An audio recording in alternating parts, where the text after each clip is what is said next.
Très bien. Bah, écoutez, si vous voulez bien, on va commencer. Déjà, merci d'être venu ce soir. Puis merci à la librairie Almora de m'avoir invité et d'avoir publié ce livre, L'éveil spirituel. Donc, quelqu'un me demandait tout à l'heure voilà, quel est le livre dont on va parler, c'est celui-ci, L'éveil spirituel. Alors, je propose que je présente le livre pendant, je sais pas, 30 minutes, 40 minutes, et ensuite, si vous avez des questions, j'y répondrai très volontiers. Alors, donc le titre du livre dit le contenu du livre, puisqu'il s'agit d'un livre sur l'éveil spirituel. J'ai commencé ce livre en juillet 2017 et je l'ai fini en août 2018, donc ça m'a demandé à peu près un an de travail. Il est assez gros, il fait 450 pages, mais en fait j'ai l'impression d'avoir esquissé simplement l'objet éveil spirituel, parce que c'est vraiment abyssal, il y a beaucoup de choses à dire encore. C'est un sujet immense. Alors ça fait à peu près 25 ans que je m'intéresse à la question de l'éveil spirituel, et en fait je me suis aperçu qu'il n'existait pas d'étude générale de cette notion en fait en français. En anglais c'est un peu différent, mais en français pas vraiment. Il y a des livres qui étudient des aspects particuliers de l'éveil, par exemple l'éveil dans le taoïsme, ou l'éveil dans le bouddhisme, ou l'éveil dans le soufisme, donc la branche mystique de l'islam, mais je ne connaissais pas de perspective générale sur l'éveil. Et puis il y a un an,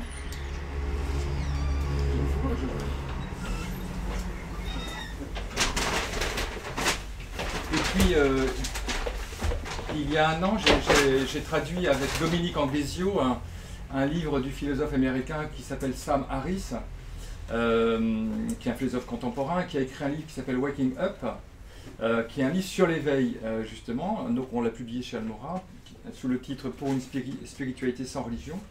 Et dans ce livre, Sam Harris abordait la question de l'éveil de manière extrêmement empirique, scientifique et non religieuse, en fait.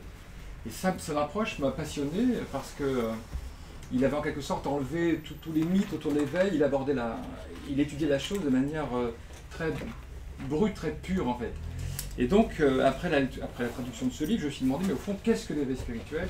Qu'est-ce que c'est? Et donc voilà, j'ai fait ce livre.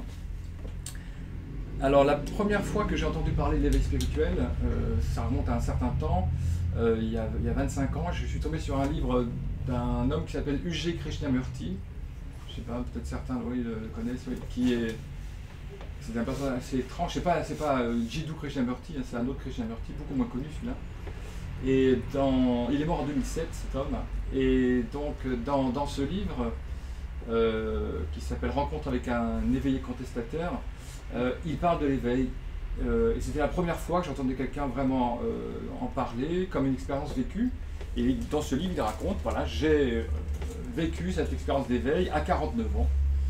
Et il lui donnait le nom de moksha, qui est le nom sanskrit, le nom indien pour l'éveil, qui veut dire libération. Donc quand je suis tombé sur ce livre, j'avais 25 ou 26 ans, et ça a été pour moi vraiment un choc, parce que moi j'étais à l'époque professeur de philosophie, et je cherchais des réponses à mes questions de manière intellectuelle, en fait, en lisant Kant, Platon ou Hegel. Et là, donc je m'attendais à une réponse intellectuelle en fait. Vous voyez, donc qui suis-je, qu'est-ce que la vérité? Je m'attendais à un discours en fait. Et là, en réalité, on avait une réponse qui était une expérience. Et j'avais jamais songé que la réponse pouvait être un vécu en fait. Et donc ça a été pour moi vraiment un grand bouleversement. Et j'ai senti que j'avais là finalement la pièce du puzzle qui me manquait. C'est ça que je cherchais vraiment de moi depuis mon adolescence. C'était quelque chose de ce genre, d'une expérience qui puisse répondre à mes questions. Alors, j'avais jamais entendu parler de l'éveil en philosophie, dans toutes mes études. Pourtant, j'ai fréquenté des universités parisiennes, jamais. Je n'avais jamais entendu parler. Sûrement pas au lycée non plus. Et pas dans la culture non plus, notre culture en fait. Enfin, l'éveil spirituel n'est pas une notion que le grand public connaît. Alors c'est peut-être un peu différent maintenant, puisque c'est depuis 25 ans, il y a quand même pas mal de choses qui ont été faites, de livres écrits, de conférences données. Bon.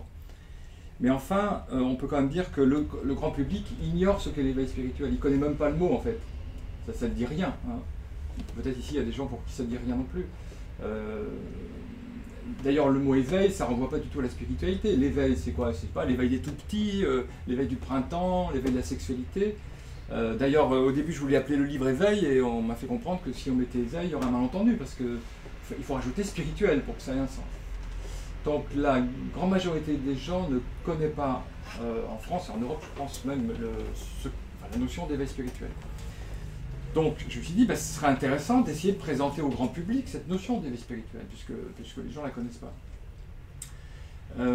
Et puis d'autre part, pour les gens qui connaissent l'éveil spirituel, il y en a quand même quelques milliers en France, j'ai remarqué aussi que, de mon point de vue, il y a beaucoup de malentendus sur l'éveil spirituel. Il y a des mythes autour de l'éveil spirituel, il y a une sorte de romantisme, je crois, autour de l'éveil spirituel, de la part de gens qui connaissent, notamment de la part de gens qui sont dans des traditions spirituelles.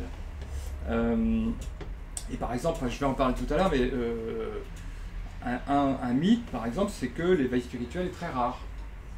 Donc, ça n'arrive qu'à très peu de gens.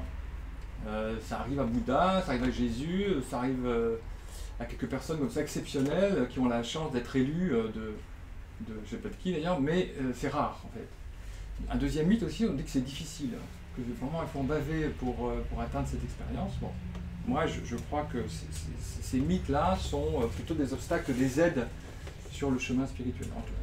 En même temps, je vous dis tout de suite, je ne prétends pas avoir la vérité sur cette question de l'éveil spirituel. Hein, j'ai dit dans l'introduction, c'est ma compréhension de l'éveil spirituel, c'est limité forcément comme toute compréhension, et je la partage avec vous, c'est une hypothèse que je fais avec vous. Vous me direz tout à l'heure peut-être ce que vous en pensez.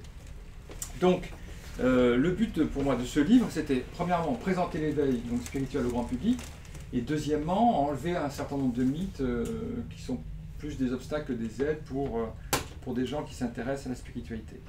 Et donc je me suis dit d'ailleurs, quelque chose qui m'avait très surpris, c'est que quand j'ai commencé à m'intéresser à ça, je pratiquais la méditation, en fait, la méditation zen, dans le bouddhisme zen, avec des disciples de Deshimaru.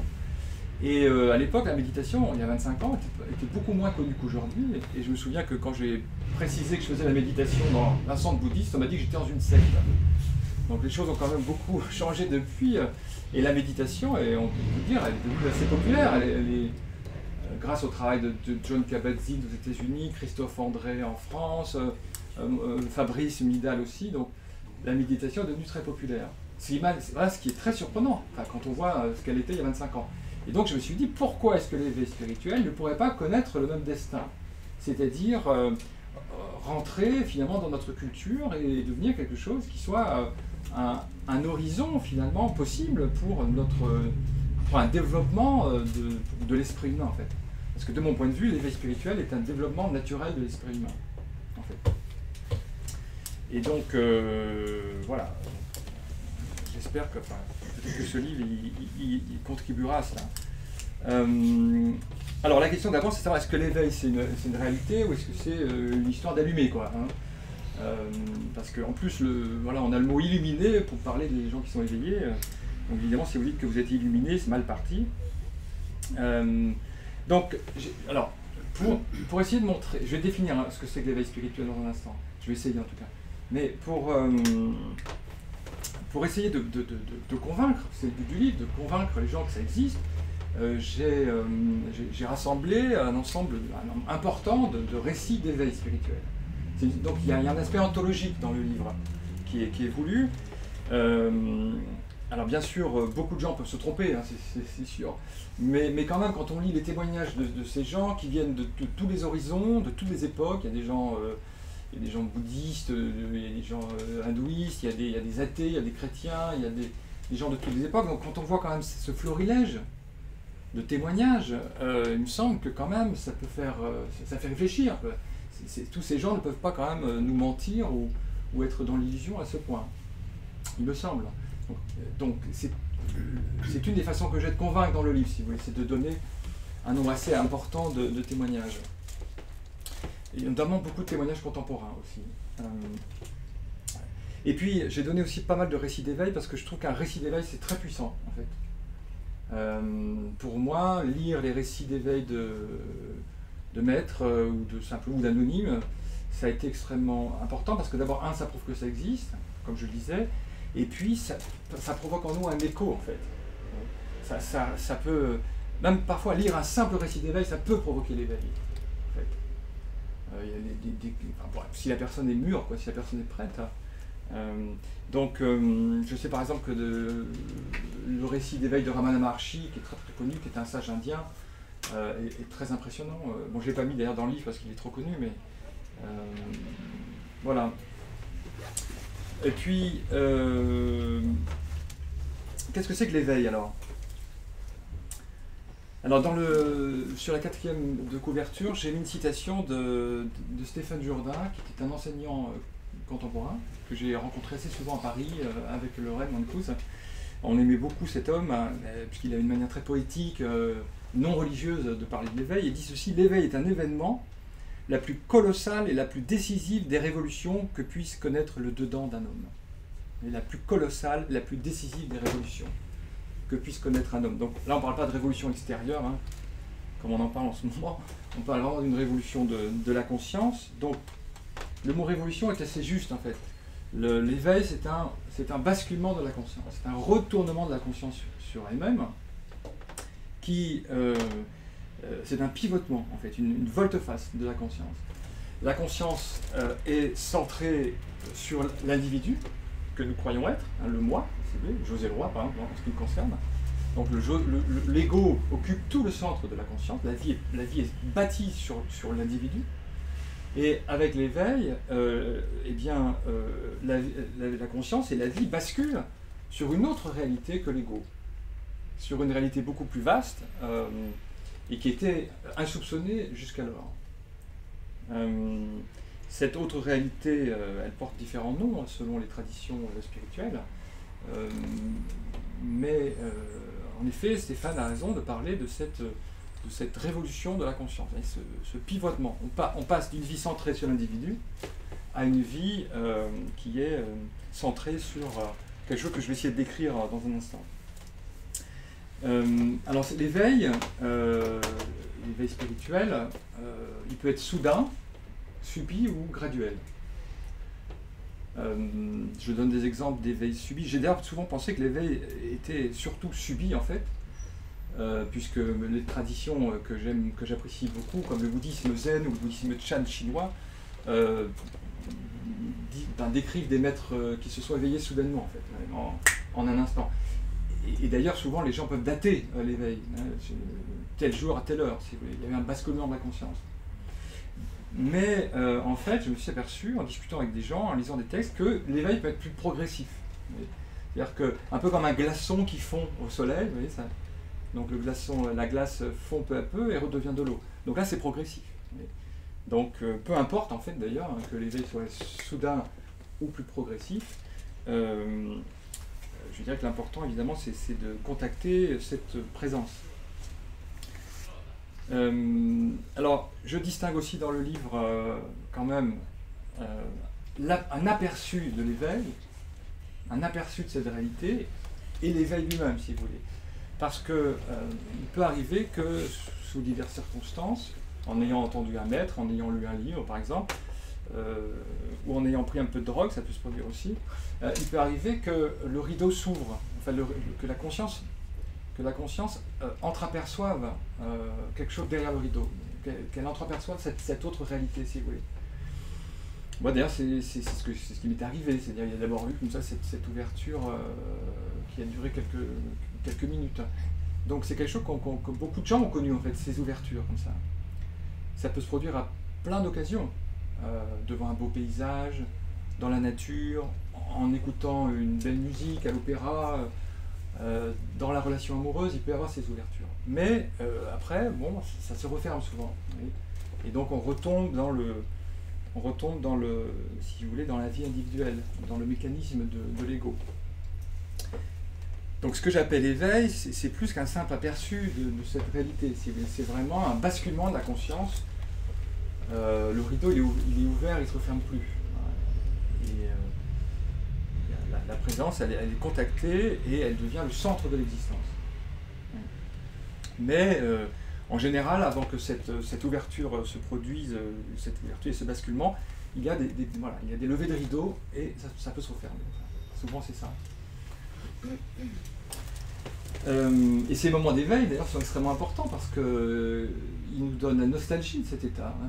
On l'a connu, on l'a vu, on a touché cette présence. C'est plus maintenant un concept ou un mot qu'on a lu dans un livre. C'est devenu réel quand on a goûté cette chose. Donc ça nous donne envie de retrouver cette expérience. Ça nous en donne la nostalgie. Et c'est très important.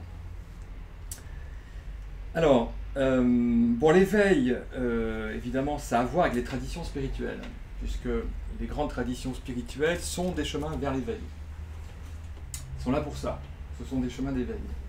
Même si les traditions spirituelles, souvent, sont devenues de simples dogmes et de simples croyances. Mais au cœur des grandes traditions spirituelles, il y a ce chemin d'éveil.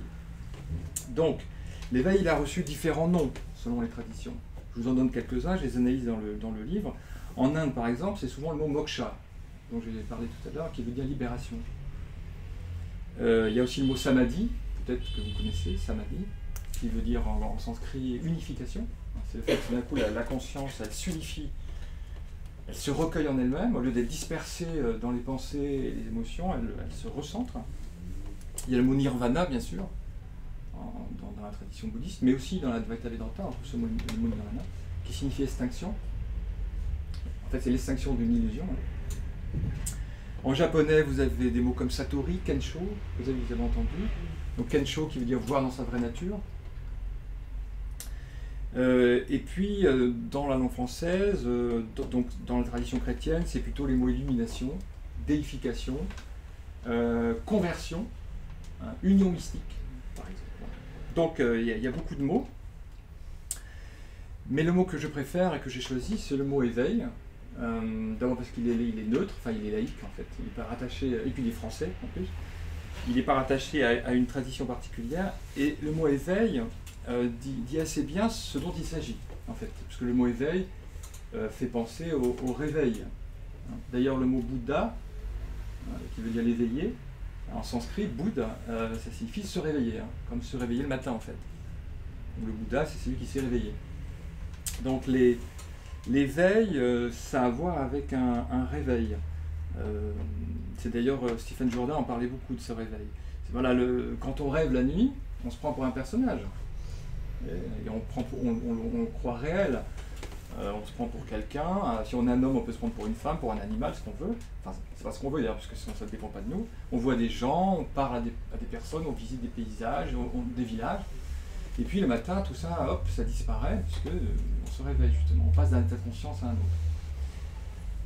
Et bien tout se passe, si vous voulez, comme si on dormait en fait dans la vie dite éveillée, dans l'état de veille, si vous voulez. En fait, l'état de veille est un état encore endormi. C'est ça qui est surprenant à entendre, c'est qu'on pense que le matin, quand on se réveille, hein, que le réveil sonne pour aller au travail, on pense qu'on est réveillé. D'un certain point de vue, c'est vrai, puisqu'on n'est plus en train de rêver, on n'est plus dans l'état de sommeil profond. Mais en fait, disent les traditions, c'est encore un état de sommeil duquel on peut se réveiller. En fait. Donc il n'y a pas trois états, il n'y a pas juste l'état de sommeil profond, l'état de rêve et l'état de veille, il y a un quatrième état, qui est l'état d'éveil en fait. Et de quoi se réveille-t-on? Eh bien, on se réveille de l'identification avec un personnage. En fait, comme je vous l'ai dit tout à l'heure, dans l'éveil et le basculement d'une vie qui était centrée sur l'individu et qui est centrée sur autre chose, sur une autre réalité beaucoup plus vaste. Donc ça correspond, et ça fait vraiment l'effet d'un réveil en fait, encore même plus fort que la sortie du rêve. Alors, donc les mots sont différents selon les traditions. Alors, on pourrait donc penser qu'il n'y a pas un seul type d'éveil, mais qu'il y a autant d'éveils qu'il y a de traditions. Qu'il y a un éveil bouddhiste, un éveil hindouiste, un éveil chrétien, un éveil dans le soufisme, dans le taoïsme, etc. Alors, mon hypothèse, c'est qu'en fait, il s'agit du même état, avec des mots et des noms différents. Je pense que l'éveil spirituel transcende en fait toutes les traditions spirituelles. Qu'en fait, ce dont parlent les textes dans des langues différentes, dans des formes différentes, je pense que c'est la même expérience en fait. et qu'il s'agit donc d'une expérience universelle. Alors, c'est un peu surprenant parce que quand on lit certains textes bouddhistes, et quand on lit ensuite certains textes hindouistes, on peut avoir l'impression que c'est pas tout à fait la même chose. Voire même d'ailleurs, ils se sont opposés pendant des siècles. Il y a des débats. Mais en fait, comme il s'agit d'une sortie, comme l'éveil, la sortie de l'individualité, donc la sortie de toute forme, c'est assez logique en même temps que ça ne dépend pas de la forme dans laquelle il s'exprime. Bien sûr, voilà, les traditions ont des manières différentes d'exprimer l'éveil, mais je pense qu'en fait, il s'agit de la même expérience. D'ailleurs, les grands maîtres le disent. Les grands maîtres de ces traditions le disent eux-mêmes. Bon, et on parle ici d'Atman Brahman, dans une autre tradition, on parlera pas de Rigpa, par exemple en bouddhisme tibétain, mais en fait, il s'agit de la même expérience. En tout cas, c'est ma conviction. Alors, donc, j'ai parlé des traditions dans le livre, donc j'ai étudié les traditions, j'ai étudié quelques traditions, mais ce dont je me suis aperçu aussi, c'est qu'il existe des éveils hors tradition. Il y a des tas de gens qui se sont éveillés sans être reliés à une tradition. Et c'est ce que Michel Hulin, qui est un professeur de philosophie à la Sorbonne et grand spécialiste de l'Inde, appelle la mystique sauvage. Il a écrit un livre remarquable, que je suis sûr Julie a ici, un mystique sauvage, qui est un livre formidable, où justement il montre que beaucoup de gens ont vécu cette expérience sans être reliés de près ou de loin à une tradition particulière. Mais c'est pas étonnant non plus, puisque l'éveil est une possibilité de l'esprit, en fait. Et donc, il y a un chapitre dans le livre, peut-être celui que j'ai préféré écrire, où je montre que l'éveil peut se produire dans beaucoup de circonstances. Donc, je dis dans la nature, par exemple. Et il y a beaucoup de, enfin, je sais pas, des gens comme Thoreau, par exemple, le philosophe américain, qui parle de ça. Donc, c'est pour ça qu'on aime aussi aller dans la nature. On sent bien que dans la nature, on est relié à un tout qui est plus vaste que le moi. Hein, les arbres ne nous jugent pas, les rochers sont centrés, les animaux aussi. Donc, dans la nature, on peut peut-être plus facilement lâcher prise avec l'ego et redécouvrir cette transparence. J'ai écrit aussi dans ce même chapitre un passage sur l'enfance. L'éveil a vraiment à voir avec l'enfance, parce que les enfants ne sont pas encore complètement identifiés à l'ego, ils ont une conscience transparente pour beaucoup d'entre eux, et je crois qu'on a tous dans notre souvenir peut-être des moments d'ouverture et de clarté quand on était enfant. En tout cas, moi j'en ai des souvenirs vifs. J'ai été élevé en Bretagne chez ma grand-mère dans une ferme, et je me souviens de certains moments d'ouverture énorme en fait sur la nature, sur la campagne, ou même simplement en entendant la pluie tomber, ce qui arrive souvent en Bretagne. Et donc je me souviens que j'étais espace pour la pluie en fait. Et quand j'ai redécouvert, enfin voilà, quand je me suis à nouveau intéressé à l'éveil, je me suis aperçu qu'on pouvait redécouvrir son enfance, retrouver son enfance que je croyais évanouie pour toujours. On peut aussi s'éveiller de manière, dans des circonstances beaucoup plus dramatiques, dans le stress, dans la névrose, dans la psychose, peut-être pas la psychose, mais au moins la dépression. Donc parfois quand les gens vont très très mal, vraiment très très mal,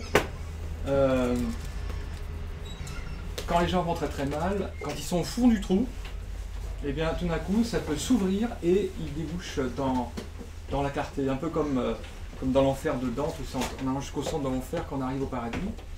Donc je donne des exemples, dont certains sont célèbres d'ailleurs, de gens qui sont aujourd'hui des maîtres spirituels et qui ont découvert cette réalité au plus profond de la dépression et du désespoir. Donc ça c'est assez curieux, enfin, intéressant, mais c'est pas étonnant non plus, parce que quand le moi, si vous voulez, ne peut plus faire face à la situation, parce que la souffrance psychologique est trop grande, ou même que la souffrance physique est trop grande, j'ai un ami qui m'a envoyé un témoignage d'éveil au cœur de la souffrance physique, eh bien quand le moi ne peut plus faire face, il lâche quoi, il lâche, et du coup il y a un espace pour une présence, pour la présence, pour la réalité que nous sommes au-delà des pensées, au-delà des sensations et des émotions. La drogue aussi, il faut reconnaître, la drogue est aussi un moyen que beaucoup de gens ont utilisé pour découvrir cette réalité. Sam Harris, dont je parlais tout à l'heure, le philosophe américain, raconte que il s'est intéressé à la spiritualité, à l'éveil, après avoir pris des substances psychédéliques. Après, il a rencontré des maîtres tibétains. Donc voilà. Bon, mais les drogues, elles ouvrent le rideau, si vous voulez, mais après, il faut sans doute quand même une pratique spirituelle. Voilà, donc c'est ça qui est intéressant aussi, je trouve. Ce qui a été intéressant pour moi dans cette recherche, c'est de m'apercevoir que finalement, l'éveil peut être sauvage. Alors peut-être que tout éveil est sauvage, en fait, comme il nous fait basculer au-delà de la forme, il nous fait basculer aussi hors des traditions. Et d'ailleurs, les grands mystiques ont souvent eu des problèmes avec les traditions, hein, avec les formes. Je pense à Maître Eckhart, qui s'est fait condamner pour hérésie, Saint Jean de la Croix, qui s'est fait enfermer, Madame Guyon, qui a été embastillée. Donc, Alash, oui, le mystique soufi, et qui s'est fait carrément crucifier, et encore pire même. Donc peut-être que oui, tout éveil est sauvage, en un sens. Alors, si je devais décrire en... Le temps passe, c'est dingue. Si je devais décrire en quelques mots cet éveil, en fait. Déjà, je vous ai parlé tout à l'heure d'une présence. Donc l'éveil, c'est la découverte d'une présence, qui n'est pas les présences de l'ego. C'est l'expérience d'un être, qui une transcendance, donc qui est une expérience de plénitude. Vous avez beaucoup de mystiques qui parlent de cette plénitude, de cet être, de cette réalité qu'on peut appeler Dieu, si vous voulez. Et puis, il y a aussi dans l'expérience d'éveil l'expérience d'une vacuité, d'un rien, en fait. D'un rien, d'un abîme, qui n'a ni couleur, ni forme, ni image, qui n'a aucune caractéristique. Donc là, il y a un paradoxe aussi dans l'expérience, c'est que c'est à la fois une présence et un rien. Et alors, selon que les mystiques insistent sur l'être, sur la présence, là, vous avez un certain type de tradition, plutôt l'Advaita Vedanta, par exemple, la mystique indienne, qui va parler donc de l'être, c'est une ontologie en réalité. Hein, l'éveil nous fait contacter Sat, l'être. Mais au contraire, si vous insistez plutôt sur la vacuité, sur le rien, vous aurez le bouddhisme, vous aurez certains mystiques chrétiens aussi qui parlent du rien, certains mystiques grecs qui parlent du néant. Donc, mais de toute façon, en réalité, ce dont il s'agit est au-delà de ces mots présence, vide, plein, rien. Hein, c'est évidemment au-delà de tout ça. Si j'avais le temps, je vous lirais il y a des très très belles descriptions de l'éveil par des maîtres dans le texte. Alors, après avoir essayé de définir ce qu'était l'éveil, j'ai essayé aussi de montrer ce qu'il n'est pas, enfin ce que je crois qu'il n'est pas. Et ce avec quoi on le confond parfois. Donc par exemple, l'éveil, ça n'est pas une expérience extatique. L'éveil, ça n'est pas une extase. L'extase, il peut arriver que l'éveil s'accompagne d'extase, donc en anglais c'est peak experience, c'est l'expérience de crête, si vous voulez. Donc il peut arriver que l'éveil s'accompagne de ce genre d'expérience, montée d'énergie, sentiment d'exaltation, etc. Mais en fait, ces expériences, elles arrivent, elles partent, elles passent. Et donc ça peut pas être aussi cette présence stable dont on parle. Et puis d'ailleurs, il arrive aussi souvent que l'éveil ne s'accompagne pas d'expériences extatiques. Beaucoup de gens disent, bah non, ça a juste été la découverte d'un fait. Voilà, c'est la vérité, mais sans qu'il y ait des feux d'artifice extraordinaires. Dans les feux d'artifice, ça dure un certain temps, ça ne dure pas non plus toute la nuit, hein, ça dure quelques minutes. Donc, l'éveil, ça n'est pas une extase. L'éveil, ça n'est pas non plus, ça n'est pas du développement personnel. Ça, c'est très à la mode, le développement personnel. Donc, il consiste, le développement personnel consiste à améliorer le moi. C'est très bien de vouloir améliorer le moi, il vaut mieux qu'il aille bien que mal. Oui, donc ça n'est pas du développement personnel, qui est un travail sur le moi, qui vise à améliorer le moi et l'adapter à la société, en fait. Le développement personnel, c'est très bien, ça a sa valeur, mais l'éveil, c'est une sortie du moi, donc ce n'est pas le développement du moi, c'est vraiment autre chose. Donc c'est plutôt, voilà, ça consiste à dépasser le moi. Je parlais aussi tout à l'heure d'idées fausses, à mon avis, qu'on trouve autour de l'éveil. Donc voilà quelques-unes de ces idées fausses. L'éveil est réservé à une élite, donc des gens exceptionnels, des très très grands philosophes, comme je sais pas, Plotin en Occident, Nagarjuna en Inde. Pas du tout. Non, pas du tout. L'éveil est pour tout le monde, puisque c'est le développement naturel de l'esprit, pour tout le monde. L'éveil, dit-on aussi, est rare. C'est faux. En faisant ces études, je me suis aperçu que des centaines de gens en ont parlé, des milliers en ont parlé, et puis il y a tous ceux qui n'en ont pas parlé, en fait. Parce que là, on a le témoignage que de ceux qui ont bien voulu en témoigner. Mais en fait, donc, je pense que des centaines de milliers de gens ont connu l'éveil, et aujourd'hui, je sais qu'il y en a dans cette salle d'ailleurs, de nombreuses personnes connaissent cet état. Donc, il est absolument faux de dire que c'est rare. C'est vraiment, alors là, dire que c'est rare, que c'est réservé à une élite, c'est se mettre un obstacle. C'est dire, ça n'est pas pour moi, finalement, c'est la meilleure façon de s'en protéger. Hein. Dire, je suis pas digne de connaître ces éveils, non.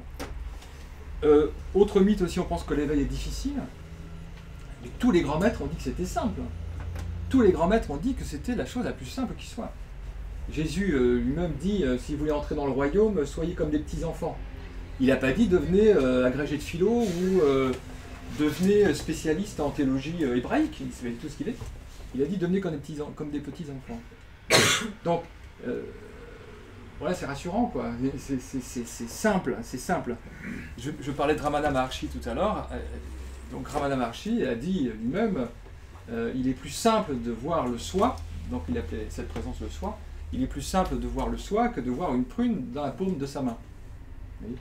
Donc, d'ailleurs un jour j'avais fait une vidéo là-dessus et quelqu'un m'a dit, mais enfin monsieur, si c'était aussi simple, ça se saurait. Et j'ai répondu, mais monsieur, ça se sait, hein, depuis des milliers d'années. L'autre mythe aussi, c'est de croire que l'éveil doit passer par une tradition. Donc ça, je vous ai déjà dit que c'était faux. Et d'ailleurs, ça a été difficile pour moi de sortir de ce mythe, parce que j'étais très influencé par René Guénon. René Guénon, qui est un traditionnaliste génial, français, des années 30-40, qui a beaucoup influencé la manière qu'ont les Occidentaux de comprendre la spiritualité et l'éveil. Donc, voilà, parce que René Guénon dit hors des traditions, hors de la tradition, point de salut, si vous voulez. Et donc il m'a fallu renoncer au guénonisme et parce que les faits donnent tort à René Guénon. Il se trouve que ça se produit hors des traditions. C'est comme ça, l'éveil est libre. Hein. L'esprit souffle où il veut. Voilà. Autre mythe aussi, on peut penser que l'éveil supprime les problèmes, qu'on va vivre au-dessus de l'arc-en-ciel, qu'on n'aura plus à payer ses impôts, qu'on n'aura plus de douleur physique, que tout va aller pour le mieux dans le meilleur des mondes. C'est encore une illusion. Les problèmes, la vie c'est une suite de problèmes, de toute façon, mais évidemment ce qui va changer c'est la manière de les vivre, c'est ce qui fait beaucoup. Autre mythe aussi, enfin pour moi c'est un mythe, peut-être vous ne serez pas d'accord, mais un jour j'avais fait une conférence dans un centre bouddhiste et on m'avait dit que l'éveil dont je parlais c'était pas l'éveil, parce que le vrai éveil doit vous remplir d'un amour infini. Hein. Le vrai éveil doit vous remplir d'un amour infini. C'est-à-dire que l'éveillé c'est un être, si vous voulez, un mélange de Jésus et de Bouddha, quoi. Ce que manifestement je n'étais pas et ne suis toujours pas. Mais alors là pour moi c'est vraiment important, parce que si on pense que l'éveil c'est atteindre un état d'amour infini, ça veut dire que ça devient inaccessible. D'abord, si c'est infini, c'est inaccessible, hein, parce que l'infini n'a pas de fin. Voilà. Et d'autre part, c'est s'empêcher de laisser développer cet amour. Et pour ça, il faut distinguer éveil et sagesse. Il faut distinguer éveil et sagesse. Pour moi, c'est important. L'éveil, c'est le début du chemin, en un sens, c'est la découverte de cette présence, de cette réalité. Et la sagesse, c'est le développement des fruits de l'éveil. L'éveil est instantané, l'éveil est simple, et il est parfait quand il se produit. Les fruits de l'éveil vont se développer peu à peu, et à mon avis n'ont pas de fin en réalité. On peut toujours devenir plus aimant, on peut toujours devenir plus ouvert, plus compatissant, voilà. Donc voilà, je distingue l'éveil et la sagesse. Là, dans le livre, je rappelle que vous savez, il y a dans la tradition bouddhiste chinoise, il y a une image célèbre qui représente l'éveil en 10 tableaux en fait.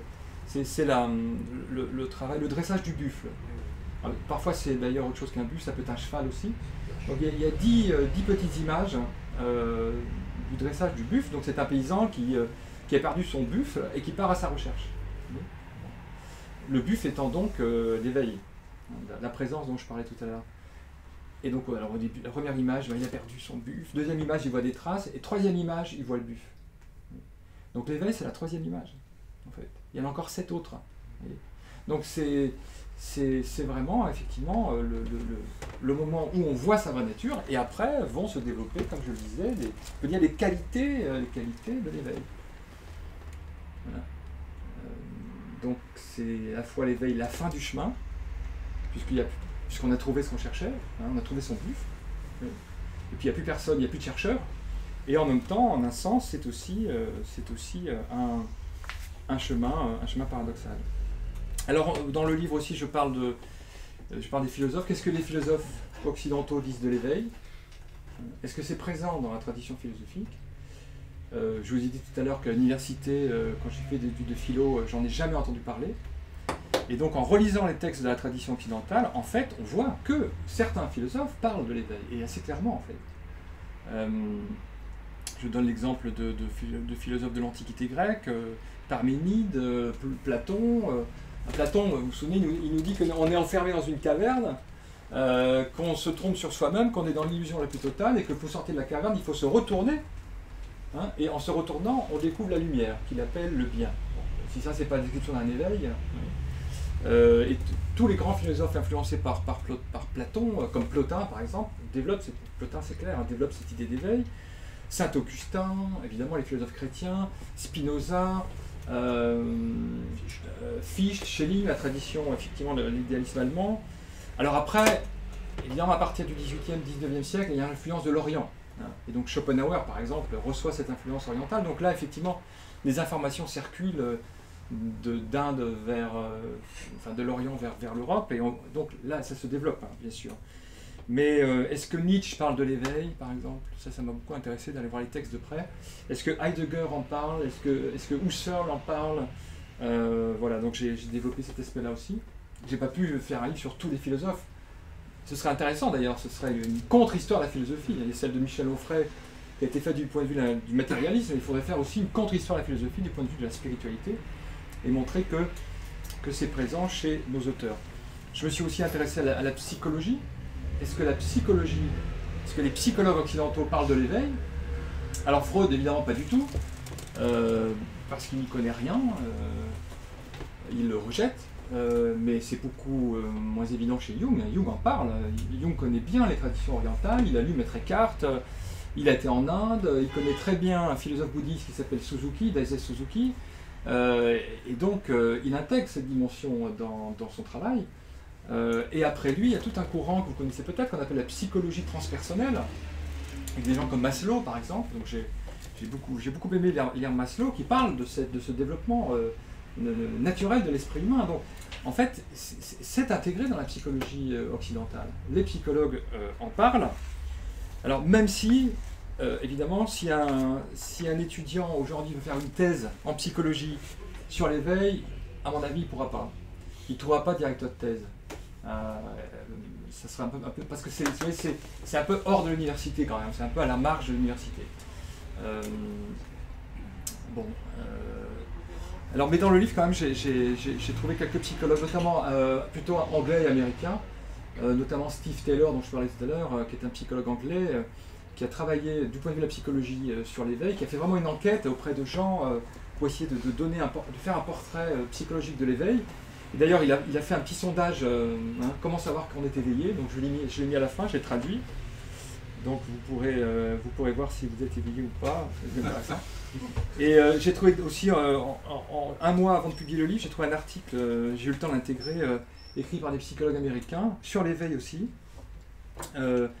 où ils décrivent, en fait, du point de vue de la psychologie, ce qu'est l'éveil, par exemple. Je vous donne quelques phrases. J'ai vécu une expérience dans laquelle je me sentais absorbé comme étant un avec toute chose. J'ai vécu une expérience dans laquelle toutes les choses semblaient être unifiées en un tout unique. J'ai une expérience dans laquelle les limites de mon moi se sont dissoutes, etc. Donc certains psychologues essayent vraiment de faire un portrait de cette expérience. Alors, il faudrait le valider scientifiquement maintenant, donc ça c'est le rôle des chercheurs, hein. Donc je lance un appel à des jeunes chercheurs en psychologie, il faudrait prendre l'éveil au sérieux et travailler dessus en psychologie, donc avec un échantillon représentatif, etc. J'ai aussi travaillé dans le livre sur la question des neurosciences. Est-ce que les neurosciences parlent de l'éveil? Parce que vous savez que les neurosciences parlent de la méditation, hein. Depuis 5-10 ans, il y a des travaux qui sont rendus publics maintenant. Il y a différents types de méditation. Il y a la méditation de concentration, où on va concentrer son attention sur un objet, par exemple son souffle. Il y a la méditation de compassion, on va essayer de tourner son esprit vers l'amour. Et puis il y a la méditation d'ouverture. On essaie d'avoir un champ d'attention ouvert. Et ça se rapproche pas mal de l'éveil en fait. Et donc certains chercheurs ont quand même essayé de mettre, ils ont mis, si vous voulez, certains grands moines tibétains dans des IRM, hein, et ils ont regardé ce qui se passait dans le cerveau. Bon. Alors ce qui a été observé là, c'était plutôt des états méditatifs. Bon, donc peut-être pas exactement l'éveil, mais quand même ils ont je sais qu'il y a eu des études sur des grands maîtres tibétains, et on voit des choses dans le cerveau, si vous voulez. On voit des modifications des ondes cérébrales, une augmentation par exemple des ondes gamma, qui signifie que le cerveau devient plus unifié aussi. Bon. Voilà, donc, mais c'est très très marginal, hein. Il y a très peu d'études qui ont été faites sur l'éveil et le cerveau, donc je lance encore un appel. Voilà, donc pour terminer, parce que je vois que l'heure passe, voilà, je dirais que ça m'a passionné de faire ce livre.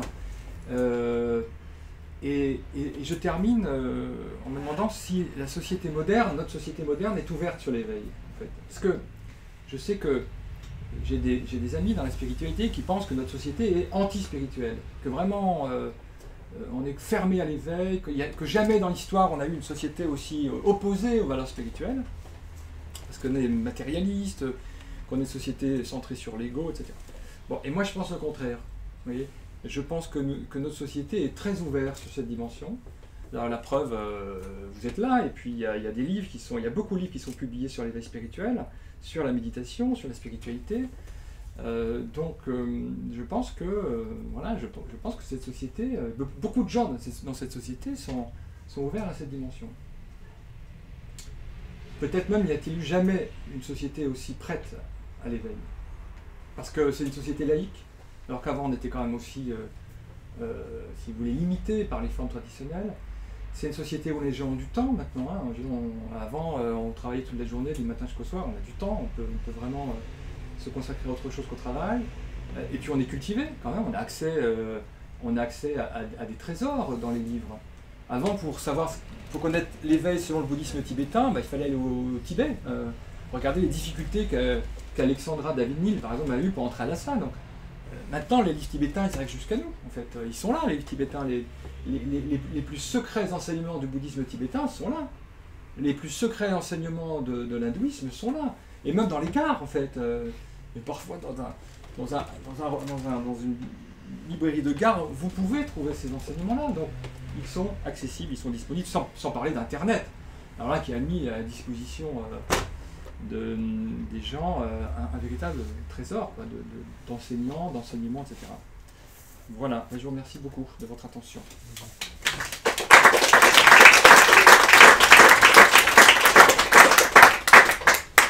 Si vous avez des questions, je ne suis pas sûr de pouvoir répondre, mais... Une question? Je ne sais pas si j'arrive à la faire, mais... Et moi, je voulais savoir, selon vous, le rôle de la grâce dans oui. ça, et un peu c'est lié à ça, l'idée que si on est une personne qu'on ne connaît pas ce que c'est l'éveil, mais on cherche l'éveil, on ne risque pas, dans une voie progressive, on ne risque pas de se tourner vers l'ego, que ça devient une chose justement liée à l'ego, parce qu'on ne sait pas ce que c'est. Oui. Perdre cette idée de l'ego. Vous voyez, c'est pour ça que je me demandais de la grâce. Oui, alors, donc j'ai fait un chapitre sur la grâce, la question de la grâce, parce qu'effectivement, dans beaucoup de traditions, sans la grâce, il ne peut pas y avoir vraiment de chemin spirituel. même d'ailleurs, j'étais surpris, même dans l'hindouisme, il y a les Upanishads disent il faut la grâce. Bon. Évidemment, la grâce, ça renvoie à un contexte religieux, un contexte divin. Donc pour moi, si vous voulez, c'est dans un contexte plus athée, si vous voulez, je dirais que la grâce, c'est la nostalgie de cette présence, c'est la nostalgie de cette unité, de cette joie et de cette paix. Donc en ce sens, dès qu'on est en recherche, la grâce est déjà là, en fait, puisque la nostalgie est déjà là, en fait. Et en réalité, c'est cette présence qui nous appelle, qui nous attire, comme l'aimant attire le fer, en fait. Et donc, dès que vous êtes en recherche, là, on peut dire que la grâce est déjà là. Après, pour la deuxième partie de votre question, qui dit si on ne connaît pas l'éveil, est-ce qu'on ne risque pas de se tourner vers l'ego? Alors moi je crois qu'aujourd'hui il y a quand même plein d'enseignements qui sont très, très utiles pour savoir ce que c'est l'éveil et pour savoir le trouver. Parce que là aussi il y a une idée fausse qui est qu'il n'y a pas de voie vers l'éveil, qu'il n'y a pas de méthode possible. Bon, en un sens c'est vrai puisque c'est déjà là, en réalité c'est même pas une expérience, cette présence est déjà là, là maintenant. Elle est là. Donc, je donne d'ailleurs des exemples. Beaucoup d'enseignants disent qu'il n'y a pas de voie puisqu'on y est déjà. Avant même de partir, on est déjà arrivé, c'est vrai. Bon. Mais en même temps, il existe aussi des tas d'enseignements, des tas de moyens qui prennent les gens où ils sont. Et, même les zen, c'est un peu... Voilà, la méditation. Voilà, la méditation, c'est un moyen. Moi, j'ai eu la chance de rencontrer un maître exceptionnel qui s'appelait Douglas Harding et qui était un pédagogue vraiment de génie. Et j'ai constaté qu'on pouvait réellement partager cette expérience et lui l'a transmis à des centaines de personnes. Donc il y a des méthodes. Et lui, il n'est pas dans votre tradition? Non, c'est un éveillé sauvage, bien qu'anglais, et très bien comme il faut. Merci. Alors, j'aurais une question peut-être un peu plus technique. Parle plus fort pour que le micro... J'aurais une question plus technique. Déjà, je souscris à tout ce qui a été dit parce que j'ai à peu près le même parcours que José. J'étais en philosophie et je me suis aperçu des mêmes choses. Et j'avais déjà cette ça n'a pas changé alors? Bah si, je t'ai rencontré. Ouais. Et donc, Ken Wilber, qui est apparemment quelqu'un de... Enfin, philosophe, etc. américain. Ken Wilber, oui. Ken Wilber dit qu'il y a deux niveaux. Il y a à la fois le fait de s'éveiller et le fait de grandir. Growing, waking up. Et qu'on ne peut pas être, quand il y a une discordance entre les niveaux, on est obligé de revenir sur soi. En fait, on est poussé en arrière face à ces ombres, ces contradictions.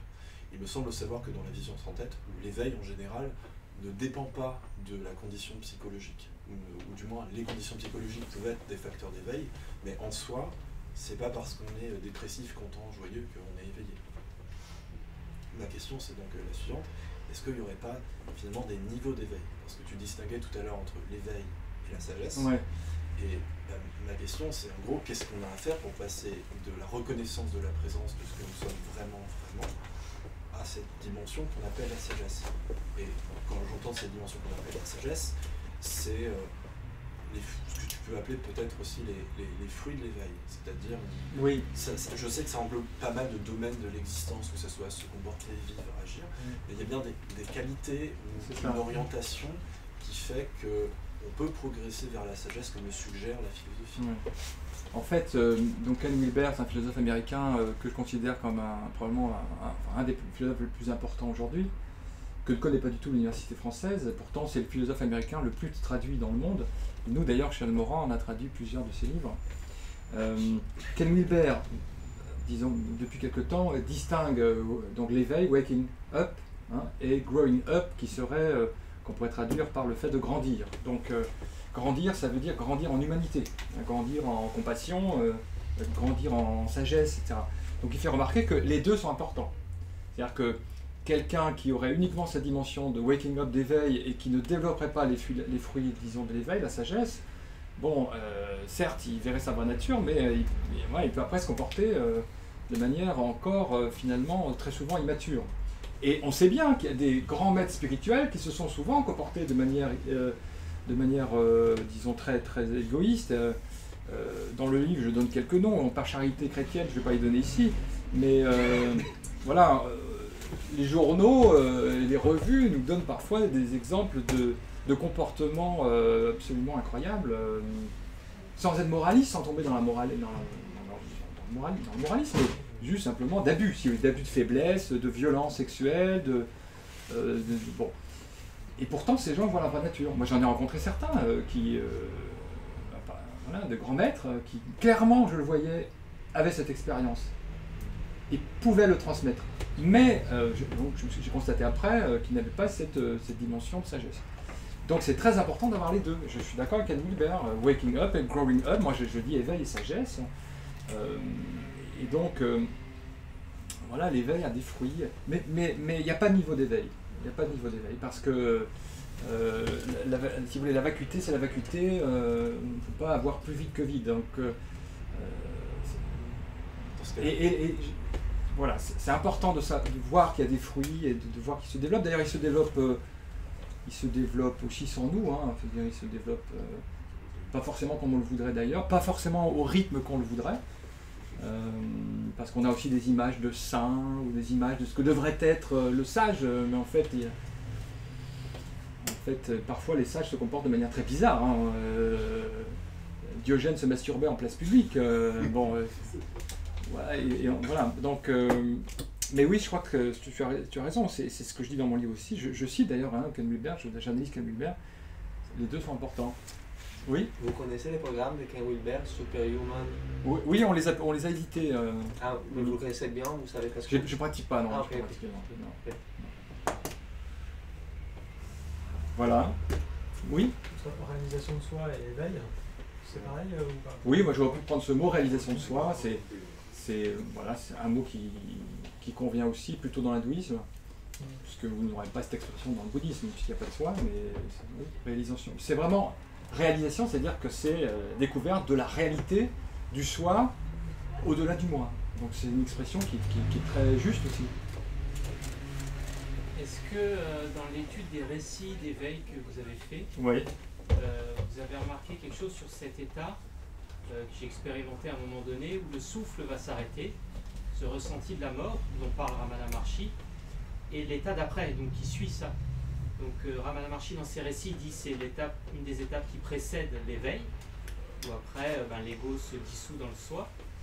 Mais est-ce que les récits font part soit d'une grâce, d'un abandon total, donc ce dont parlent beaucoup de personnes, ou d'une petite intentionnalité pour lâcher justement cet ego, parce que dans certains récits de Ramana Maharshi, notamment ses entretiens avec Paul Brunton, Immortelle Conscience, il dit qu'à un moment donné, il faut continuer, tant que l'état d'éveil n'est pas atteint, il faut continuer dans la concentration pour faire monter la Kundalini. Oui. Et qu'à la fin, les dernières étapes, il y a quand même une petite intentionnalité. Alors est-ce que c'est plus une petite intentionnalité ou est-ce qu'il y a une notion vraiment continue d'abandon? Alors, la Kundalini, donc pour ceux qui ne connaissent pas, c'est donc le mot indien pour une énergie qui est une énergie qui est dans le corps et qui est censée se réveiller au moment de l'éveil. Alors, parfois, effectivement, l'éveil peut être précédé par ces montées d'énergie ou suivi. L'éveil peut être suivi de montées d'énergie qui peuvent être très très fortes, qui peuvent même être un peu angoissantes, surtout quand on ne connaît rien à la Kundalini. Je sais aussi que l'éveil ne s'accompagne pas toujours de ces montées d'énergie. Donc là, je ne peux pas faire une règle générale puisque dans les récits, je ne l'ai pas toujours rencontré. Mais c'est vrai que finalement, je pense que c'est aussi un truc très énergétique en fait. Parce que quand nous sommes identifiés à l'ego, toute notre énergie, une grande partie de notre énergie, 95% de notre énergie, est là pour, si vous voulez, faire exister l'ego. Donc c'est comme si tout notre être, toute notre énergie était centrée là-dessus. Faire exister l'ego par un récit, par des émotions, par une mémoire, etc. Et donc quand on découvre cette réalité au-delà de l'ego, toute cette énergie, elle est libérée. Elle est énorme en fait, énorme. Et donc ce n'est pas étonnant que l'éveil s'accompagne de ces montées d'énergie très très intenses. Et le souffle aussi, donc comme il est lié à l'énergie, le souffle, d'ailleurs vous savez dans beaucoup de traditions, l'attention au souffle est un moyen d'arriver à cet éveil. Après, sur l'abandon et sur l'expérience de mort dont parlait Ramana, je pense que j'ai consacré un chapitre à ça aussi. On a souvent des peurs aussi par rapport à l'éveil. Je pense qu'un des obstacles à l'éveil, c'est la peur de cette mort, la peur de disparaître, quoi. Et donc, parce que cette réalité, elle est vraiment au-delà de l'ego, et donc elle peut s'apparenter pour l'ego à une disparition. En fait. Et c'est là peut-être que l'abandon, la confiance est importante.